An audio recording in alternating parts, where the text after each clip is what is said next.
এই মুভিটি হচ্ছে বি উইথ ইউ মুভির পরিচালক লি জাং হোনের পরিচালিত আরও একটি অনবদ্য কাহিনী, যেখানে একজন বড় বোনকে মৃত্যুর পরেও তার মা হারা ছোট ভাইটির সাথেই থাকতে হয়। গল্পটি হচ্ছে 1980 সালে কোরিয়ায় ঘটে যাওয়া একটি সম্পূর্ণ সত্য কাহিনী। তো কেন এমনটা হয়েছিল এবং কি হবে তাদের শেষ পরিণতি জানতে হলে সম্পূর্ণ ভিডিওটি দেখুন।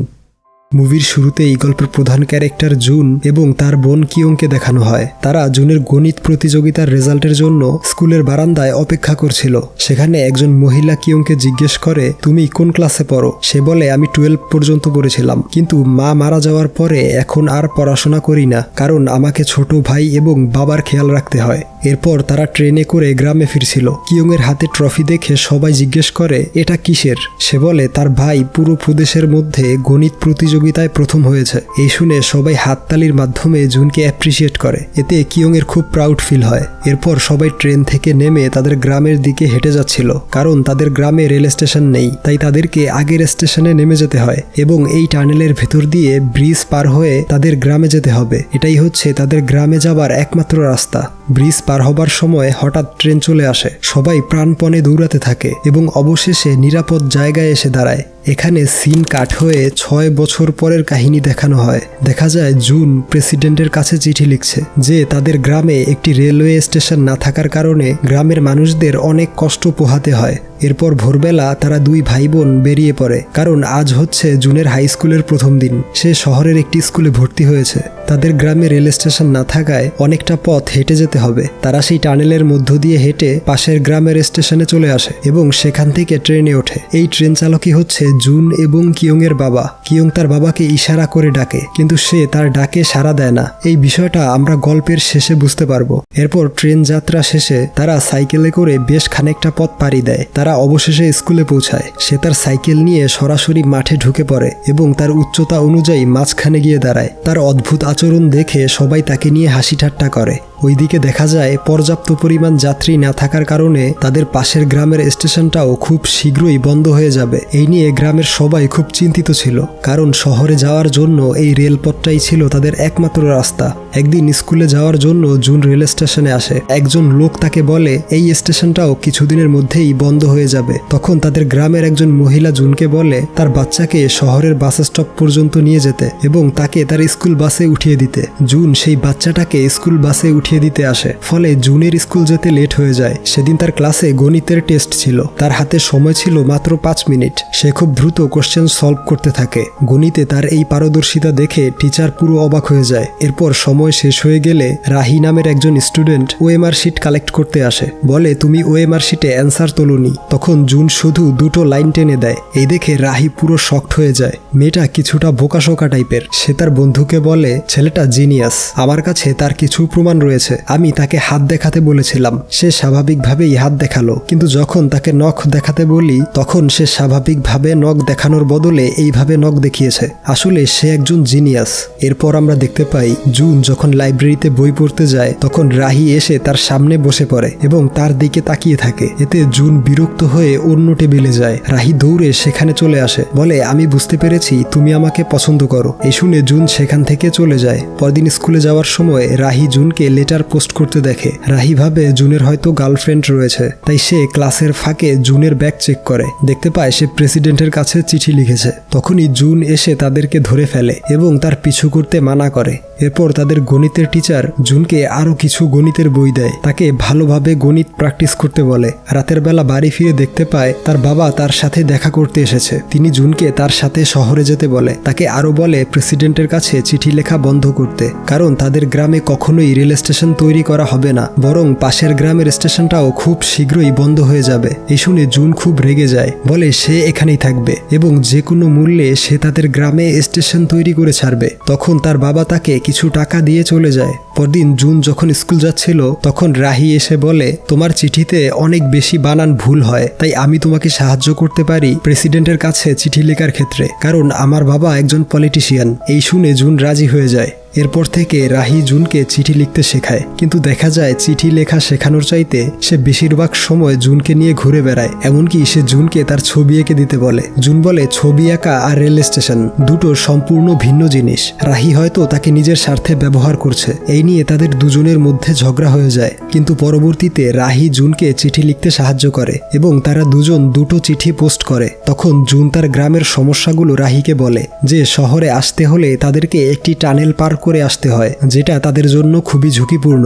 রাহি বলে টানেলের জন্য এমন কিছু তৈরি করা উচিত যার মাধ্যমে নিশ্চিত হতে পারবে যে ট্রেন আসবে কিনা। রাহির এই আইডিয়াটা জুনের খুব পছন্দ হয় এবং সে একটি ডিভাইস তৈরি করতে শুরু করে। কিয়ং তাকে বিরক্ত করে, বারবার ডিভাইস সম্পর্কে জিজ্ঞেস করে, কিন্তু জুন তার কাজে ব্যস্ত ছিল। সে কিয়ংকে কিছুই বলছিল না। এতে সে মন খারাপ করে ঘরের এক কোণে গিয়ে বসে থাকে। তাই জুনকে বাধ্য হয়ে সবকিছু বলতে হয়। এরপর আমরা দেখতে পাই জুন তার ডিভাইসটা টানেলের বাহিরে বসায় এবং গ্রামের সবাইকে বুঝায় যে ডিভাইসটা কিভাবে কাজ করবে। তার এই বুদ্ধিমত্তা দেখে সবাই তাকে হাততালির মাধ্যমে অভিনন্দন জানায়। এরপর বাড়ি ফিরে জুন তার ঘর পরিষ্কার করছিল। তখন সে ওই গণিতের বইটা দেখতে পায় যেটা তার টিচার তাকে দিয়েছিল। সে সারা রাত ধরে সমস্ত অঙ্কের সমাধান করে তার টিচারের কাছে নিয়ে যায়। টিচার তাকে আরো কিছু বই দেয়। এভাবে সে পড়াশোনা নিয়ে অনেক বেশি ব্যস্ত হয়ে পড়ে। তার বোন তাকে বলে, রাহির সাথে বন্ধুত্ব হওয়ার পর থেকে তুমি পড়াশোনায় অনেক বেশি মনোযোগী হয়েছো। তুমি চাইলে তাকে এখানে মাঝে মধ্যে বেড়াতে নিয়ে আসতে পারো।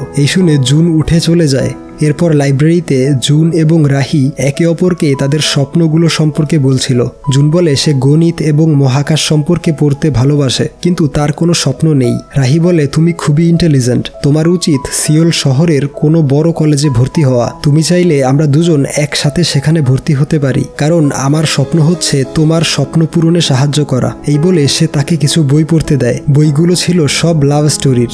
রাতের বেলা সে লুকিয়ে বইগুলো পড়ছিল। তখন কিয়ং এসে তাকে ধরে ফেলে। সে বলে এই বইগুলো তাকে রাহি দিয়েছে। তখন কিয়ং তাকে টিস করতে শুরু করে, বলে তুমি তাহলে রাহির সাথে ডেট করছো? জুন বলে সে আমার বন্ধু, এর বেশি কিছুই নয়। পরদিন কিয়ং তাকে তার বাবার একটি শার্ট দিয়ে বলে, রাহির সাথে দেখা করতে গেলে এই ধরনের শার্ট পরবে, এতে তোমাকে খুব হ্যান্ডসাম লাগবে। কিন্তু রাহি তাকে দেখে বলে, তুমি নিশ্চয়ই তোমার বাবার শার্ট পরে এসেছো। এতে জুন খুব অকওয়ার্ড ফিল করে। দেখা যায় সে ধীরে ধীরে রাহিকে পছন্দ করতে শুরু করেছে। একদিন লাইব্রেরিতে বসে জুন প্রেসিডেন্টের কাছে রেল স্টেশনের জন্য চিঠি লিখছিল। তখন রাহির মাথায় একটি আইডিয়া আসে। সে বলে, প্রেসিডেন্টের কাছে চিঠি না লিখে তার সাথে সরাসরি দেখা করতে পারো। তার জন্য তোমাকে কুইজ প্রতিযোগিতায় চ্যাম্পিয়ন হতে হবে, কারণ সেই চ্যাম্পিয়ন ট্রফি প্রেসিডেন্ট নিজ হাতে দিয়ে থাকে। তারা দুজন তখনই প্র্যাকটিস শুরু করে দেয়। রাহি তাকে কিছু সাধারণ জ্ঞানের প্রশ্ন করে, কিন্তু জুন একটা প্রশ্নেরও ঠিক উত্তর দিতে পারছিল না। কিন্তু সে কঠিন থেকে কঠিনতর গণিতের প্রশ্নের জবাব খুব সহজেই দিতে পারে। তাই রাহি তাকে গণিত প্রতিযোগিতায় অংশগ্রহণ করতে বলে।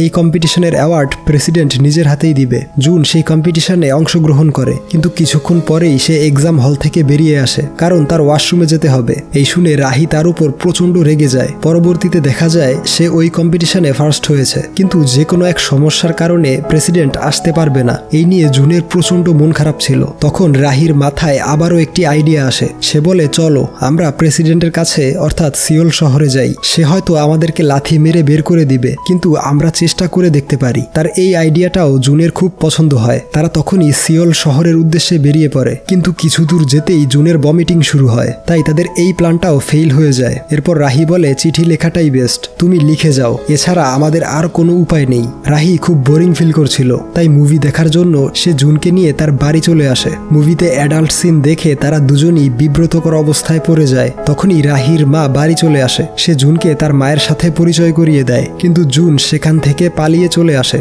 পরদিন রাহি স্কুলে না আসায় জুন খুব চিন্তিত হয়ে পড়ে। সে ভাবে গতকালকের বিষয়টা হয়তো রাহির বাবা জেনে গিয়েছে, তাই সে রাহির পড়াশোনা বন্ধ করে দিয়েছে। তখনই প্রিন্সিপাল তাকে ডেকে পাঠায়। সে দেখতে পায় রাহির সাথে তার বাবাও এসেছে। রাহির বাবাকে দেখে সে ভয় বলতে শুরু করে, রাহির কোনো দোষ নেই, সব দোষ আমার, আমরা শুধু মুভি দেখেছি, একে অপরকে স্পর্শ করিনি। তখন প্রিন্সিপাল তাকে বলে, রাহির ফ্যামিলি সিওল শহরে চলে যাচ্ছে, তারা তোমাকে তাদের সাথে নিতে চায়, সিওলের গণিত কলেজে তোমাকে ভর্তি করাবে। বাড়ি ফিরে সে তার বোনকে সবকিছু বলে। কিয়ং বলে তার অবশ্যই যাওয়া উচিত। সে যদি লেখাপড়া করে সাকসেসফুল হতে পারে তাহলে রেলওয়ে স্টেশন তৈরি করাটা তার পক্ষে অনেক বেশি সহজ হবে। এই বিষয়ে আলোচনা করার জন্য সে তার বাবার কাছে যায়। তারা সবাই কোনো একটা বিষয় নিয়ে খুব ব্যস্ত ছিল, তাই সে তাকে সময় দিতে পারে না। বাড়ি ফেরার সময় জুন দেখতে পায় তার ডিভাইসটা ঠিকভাবে কাজ করছে না এবং এই কারণে একজন মহিলা ট্রেন অ্যাক্সিডেন্টে মারা গিয়েছে। মহিলার ছোট একটি বাচ্চা রয়েছে। বাচ্চাটিকে দেখে সে চিনতে পারে, যাকে সে একদিন স্কুলে পৌঁছে দিয়েছিল। তার ডিভাইসের কারণে এই ছোট্ট বাচ্চাটি তার মাকে হারিয়েছে। এতে জুন প্রচণ্ড ভেঙে পড়ে। তখন আমাদেরকে ফ্ল্যাশব্যাকে গল্পের প্রথম দিকে নিয়ে যাওয়া হয়। যেদিন জুন গণিতে চ্যাম্পিয়ন হয়ে তার বোনের সাথে বাড়ি ফিরছিল, সেদিন হঠাৎ ট্রেন চলে আসায় তারা দৌড়ে নিরাপদ জায়গায় গিয়ে দাঁড়ায়। তখন তার ট্রফিটা পড়ে যায়। সেটা ধরতে গিয়ে তার বোন স্লিপ করে নদীতে পড়ে যায়। এরপর তাকে আর খুঁজে পাওয়া যায় না। পাওয়া যায় জুনের ট্রফিটা, অর্থাৎ কিয়ং ওই দিনই মারা যায়। প্রচণ্ড দুঃখ কষ্টে তার বাবা সুইসাইড করতে নেয়, কিন্তু তার ছেলের কথা চিন্তা করে সে ফিরে আসে। জুন তার বোনকে প্রচণ্ড মিস করে। সে তার ট্রফিটা বাহিরে ছুঁড়ে ফেলে দেয়, কারণ এর জন্যই তার বোন মারা গিয়েছে। কিন্তু কিছুক্ষণ পর সে দেখতে পায় তার ট্রফিটা আগের জায়গায় রাখা রয়েছে। তখন হঠাৎ কিয়ং বলে, তুমি ট্রফিটা ফেলে দিলে কেন? তাকে দেখে জুন প্রচণ্ড ভয় পায়। এরপর সে তাকে ছুঁয়ে দেখে এবং কান্নায় ভেঙে পড়ে। বলে, আমি তোমার সব কথা শুনবো, ভালোভাবে লেখাপড়া করব। আমাকে ছেড়ে তুমি কোথাও যেতে পারবে না। যতদিন আমি এই বাড়িতে থাকবো ততদিন তোমাকে আমার সাথেই থাকতে হবে। তার পরদিন জুনের বাবা তাকে তার সাথে যেতে বলে। জুন বলে সে এখানেই তার বোনের সাথে থাকবে। তার বাবা বলে, তোমার বোন বেঁচে নেই। জুন বলে সে আমার পাশেই বসে রয়েছে। তার বাবা তাকে অনেক মারধর করেও নিয়ে যেতে পারে না, তাই তার বাবা একাই চলে যায় এবং মাঝে মধ্যে এসে তার খোঁজ খবর নেয়, তাকে টাকা পয়সা দিয়ে যায়। এরপর সিন আবারও বর্তমানে চলে আসে। আজ জুন এবং রাহির সিওল শহরের কলেজে শিফট হওয়ার কথা ছিল। রাহি তাকে অনেকবার ফোন করলেও সে তার ফোন রিসিভ করে না। সে সারাদিন তার জন্য অপেক্ষা করে এবং বাধ্য হয়ে একাই চলে যায়। দেখা যায় জুন দূর থেকে তাকে দেখছিল। সে রাহির সাথে যায়নি, কারণ সে আগে তার গ্রামে রেল স্টেশন তৈরি করবে। এরপর বাড়ি ফেরার পথে সে ওই ছোট্ট মেয়েটিকে দেখতে পায়, যার মা কয়েকদিন আগে অ্যাক্সিডেন্টে মারা গিয়েছিল। সে দেখতে পায় ছোট্ট মেয়েটি বৃষ্টির মধ্যে একা বসে রয়েছে। সে বলে, আমার ডিভাইসটির কারণে তোমার মা মারা গিয়েছে, সবকিছুর জন্য আমি দায়ী। এই বলে সে অঝরে কান্না করে। এরপর একদিন তার কাছে প্রেসিডেন্টের অফিস থেকে ফোন আসে। সে খবরটা গ্রামের সবাইকে জানায় যে তাকে বলা হয়েছে অলিম্পিকের পরে তাদের গ্রামে রেল স্টেশন নির্মাণের কাজ শুরু করা হবে। কিন্তু জুন এতদিন অপেক্ষা করতে চায় না। সে বলে, যেহেতু অনুমতি পাওয়া গিয়েছে তাই আমি নিজেই স্টেশন নির্মাণের কাজ শুরু করব। পরদিন থেকে সে কাজে লেগে পড়ে। তার সঙ্গী হিসেবে ছিল সেই ছোট্ট বাচ্চাটি। রাতে বাড়ি ফিরে জুন দেখতে পায় রাহি তার জন্য একটি পার্সেল পাঠিয়েছে, যার মধ্যে ছিল তার তোলা একটি ছবি এবং একটি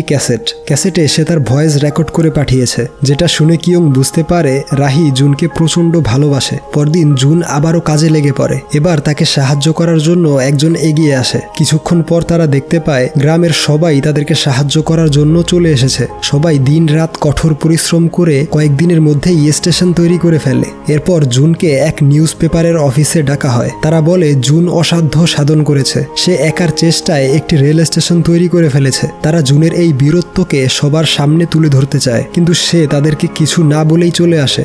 বাড়ি ফিরে দেখতে পায় রাহি তার ঘরের সামনে দাঁড়িয়ে উকি মারছে। সে জুনের জন্য কেক নিয়ে এসেছে, কারণ আজ তার জন্মদিন। সে জুনের বার্থডে সেলিব্রেট করে এবং ডিনারের সময় বলে তাদের গণিতের টিচার বলেছে সে জুনকে একটি গণিত পরীক্ষায় অংশগ্রহণ করাতে চায়। সেই পরীক্ষায় জুন প্রথম হতে পারলে বিনামূল্যে আমেরিকায় পড়ার সুযোগ পাবে। এমনকি সেখানে ভালো রেজাল্ট করতে পারলে তাকে মহাকাশ গবেষণা এজেন্সি নাসাতে জব দেওয়া হবে। তার এই কথা শুনে কিয়ং এর খুব মন খারাপ হয়, কারণ তার ভাই বাড়ি ছেড়ে চলে গেলে তাকে স্বর্গে ফিরে যেতে হবে। এরপর জুন তাকে এগিয়ে দেওয়ার জন্য বেরোয়। রাহি বলে সে জুনের কাছে ভয়েস রেকর্ড করে পাঠিয়েছিল, কিন্তু জুন তার কোনো উত্তর পাঠায়নি। জুন বলে সে রাহির জন্য চিঠি লিখেছে, কিন্তু সে রাহির নতুন বাড়ির অ্যাড্রেস জানে না, এজন্য সে চিঠিটা পাঠাতে পারেনি। তখন সে তার নতুন বাড়ির অ্যাড্রেস লিখে দেয় এবং জুন তার চিঠিটা রাহিকে দেয়। এরপর তারা দুজন হাতে হাত রেখে হাঁটে। তখন সেখানে অগণিত জোনাকি এসে তাদের চারপাশে ঘুরতে থাকে। পরদিন তার টিচার তাকে ডেকে বলে কোরিয়ার সবচেয়ে বড় গণিত প্রতিযোগিতায় সে জুনের রেজিস্ট্রেশন করেছে।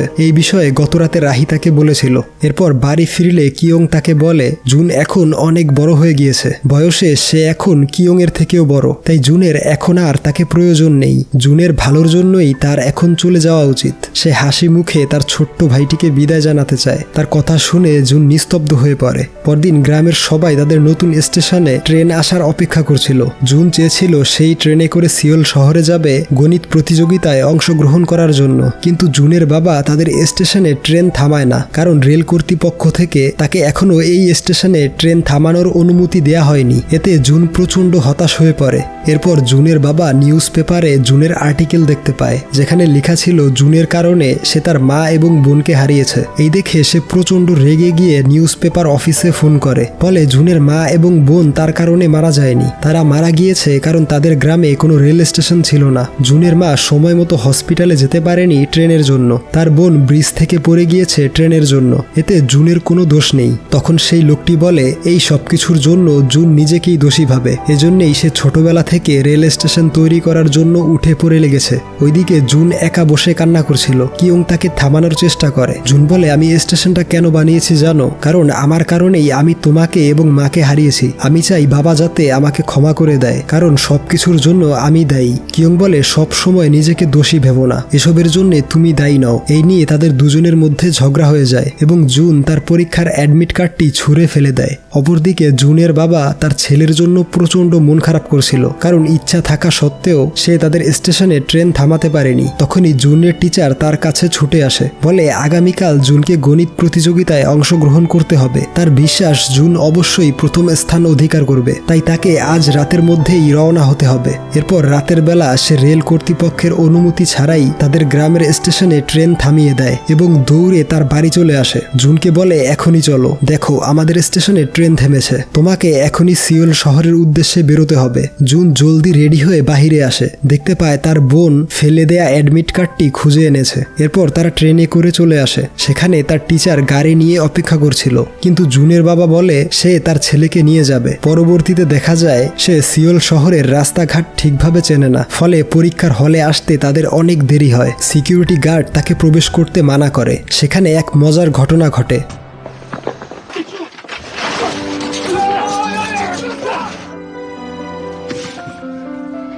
এরপর অনেক দিন কেটে যায়। জুনের রেজাল্ট চলে আসে। রেজাল্ট দেখে সে ঘরের মধ্যে বসে কান্না করছিল। তার বাবা মনে করে সে ফেল করেছে। এই ভেবে সে তার ছেলেকে মোটিভেশন দেওয়া শুরু করে। আসলে সে আনন্দে কেঁদে ফেলেছে। জুন পুরো কোরিয়ার মধ্যে প্রথম স্থান অধিকার করে। এই শুনে তার বাবা খুশিতে পুরো গ্রামে দৌড়ে বেড়ায়। রাতের বেলা সে তার ছেলের কাছে ক্ষমা চায়, বলে সে দুটো জিনিসের জন্য সব সময় আফসোস করে। প্রথমটা হচ্ছে জুনের জন্মের সময় সে তার স্ত্রীর কাছে থাকতে পারেনি, আর দ্বিতীয়টা হচ্ছে সে ওই দিন জুনের সাথে স্কুল যেতে পারেনি, যেদিন জুন গণিত প্রতিযোগিতায় প্রথম হয়ে অ্যাওয়ার্ড পেয়েছিল। যদি সে তার ফ্যামিলিকে ঠিকভাবে সময় দিতে পারত, তাহলে হয়তো তার স্ত্রী এবং মেয়েকে অকালে চলে যেতে হতো না। তখন জুন বলে আমার মতো রিগ্রেট করো না, কারণ রিগ্রেট মানুষকে ভেতর থেকে ধ্বংস করে ফেলে। আর তোমাকে ধন্যবাদ সেদিন সুইসাইড না করার জন্য। তার বাবা বলে এই কথা তুমি কিভাবে জানলে? জুন বলে কিয়ং আমাকে বলেছে। তখন তার বাবা বুঝতে পারে জুন সত্যিই কিয়ংকে দেখতে পায়। কিয়ং মৃত্যুর পরেও সব সময় তার ভাইয়ের সাথেই রয়েছে। ভাই বোনের এই অকৃত্রিম ভালোবাসা দেখে তার বাবা চোখের পানি আর ধরে রাখতে পারে না। কিয়ং পাশে থেকে তার বাবাকে সান্ত্বনা দেয়, গায়ে হাত বুলিয়ে দেয়, কিন্তু জুন ছাড়া কিয়ংকে আর কেউ দেখতে পায় না, আর কেউ তাকে স্পর্শ করতে পারে না। এরপর রেলওয়ে কর্তৃপক্ষ থেকে তাদের স্টেশনটা অনুমোদন পেয়ে যায়। জুন সেই স্টেশন থেকে ট্রেনে উঠে শহরের উদ্দেশ্যে, যেখান থেকে সে আমেরিকা যাবে। তখন জুনের সাথে আমরা কিয়ংকে দেখতে পাই। কিয়ং বলে ধন্যবাদ। জুন বলে কিসের জন্য? কিয়ং বলে তুমি অনেক পরিশ্রম করেছো এই সব কিছুর জন্য। জুন বলে তুমি না থাকলে কিছুই সম্ভব হতো না। আমি সবসময় আমার সর্বোচ্চ দিয়ে পরিশ্রম করে যাব। তুমি দূর থেকে দেখবে তাই না? কিয়ং বলে অবশ্যই দেখব। এখন আমার যেতে হবে। আমার ছোট্ট ভাইটা অনেক বড় হয়ে গিয়েছে, সে এখন নিজের খেয়াল নিজেই রাখতে পারবে। এই বলে কিয়ং এর আত্মা চলে যায়। এরপর এয়ারপোর্টের সিন দেখানো হয়। সে অনেকবার রাহির কাছে ফোন করে, কিন্তু সে ফোন রিসিভ করছিল না। কিছুক্ষণ পর রাহি এসে তার সাথে মারামারি শুরু করে, বলে তুমি আমাকে ফোন না করেই চলে যাচ্ছ কেন? জুন বলে আমি তোমাকে ফোন করেছিলাম। রাহি তাকে আবার মারতে শুরু করে, বলে নিজের খেয়াল রাখবে, অন্য মেয়েদের দিকে তাকাবে না এবং অসুস্থ হতে পারবে না। তার কথার মাঝে জুন কিস করে ফেলে এবং গল্পটি এইখানেই শেষ হয়ে যায়।